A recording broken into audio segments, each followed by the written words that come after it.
իդեալ համակարգը եկամտահարկի վերադարձի օրենքի շահառուների միջև տեղաբաշխում է մինչև 2.5 միլիարդ դրամի վերանորոգման սերտիֆիկատներ։ 5000 ընտանիք կարող է ստանալ 500,000 դրամ արժողությամբ վերանորոգման սերտիֆիկատ, մոտենալով իդեալ համակարգի ցանկացած խալոցրահ։ Հարգելի գործընկերներ, քանի որ Դիլիջանի մանկապարտեզի մասին խոսեցինք,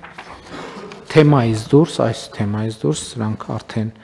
նշեցի, ուզում եմ ընդգծել, որ Տավուշի մարզի դատախազությունը պետական շահերի պաշտպանության լիազորության շրջանակում պարզել էր, որ Դիլիջան համայնքի ավագանու 2006 թվականի որոշմամբ Դիլիջան համայնքի ղեկավարին թույլատրվել է Շահումյան փողոցի թիվ 34 հասցեում գտնվող 891 քառակուսի մետր մակերեսով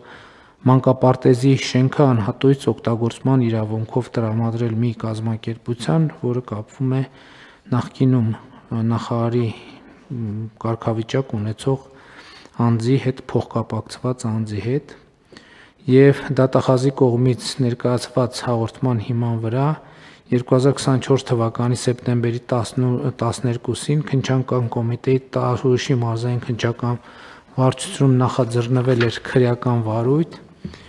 եւ այդ վարույթի հետ զուգահեռ process-ներում Երևան քաղաքի ընդհանուր իրավասության քաղաքացիական դատարանի 2025 թվականի ապրիլի 25-ի վճռով հաստատվել է Դիլիջան համայնքի ղեկավարի եւ նշված կազմակերպության միջև հաշտության համաձայնության արդյունքում Դիլիջան համայնքի վերը նշված մանկապարտեզը վերադարձվել է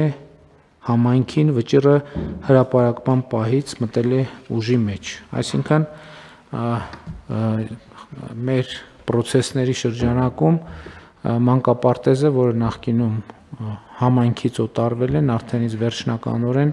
վերադարձվել է համայնքին, այնպես որ համայնքը եւ մենք կարող ենք մտածել նաեւ այդ մանկապարտեզը նորոգելու եւ երեխաներին վերադարձնելու մասին։ Իսկ